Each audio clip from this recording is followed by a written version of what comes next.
Siamo prossimi ai campionati mondiali, all'impegno dei campionati mondiali che quest'anno si terranno a Malta.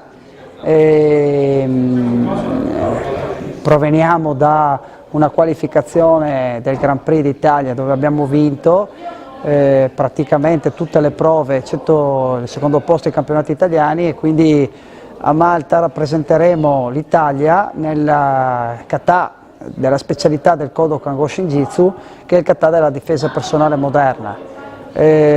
Abbiamo già partecipato ad altri campionati mondiali, ricordo purtroppo con dispiacere il sesto posto a Malaga dove eravamo in finale e abbiamo purtroppo rotto il bastone. Adesso pensiamo, ci siamo preparati al meglio delle nostre possibilità e cercheremo di dare il massimo.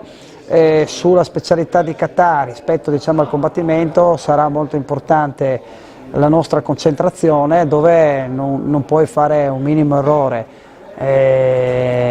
Le coppie più forti sono i giapponesi come nazioni, il Giappone, l'Iran, che comunque abbiamo già battuto sia nell'ultimo mondiale che abbiamo partecipato e anche qui a Pordenone, e poi dopo a seguire i portoghesi, gli spagnoli e i belgi. Ecco, diciamo che è una rosa di candidati alla medaglia. Speriamo sì, siamo un po' gli outsider, purtroppo alle volte qualcosa non è andato come si sperava, e quindi lì credo che la concentrazione e un bel kata pulito, dove non ci sono errori, liscio, dovrebbe portarci avanti, insomma stiamo a vedere, ecco.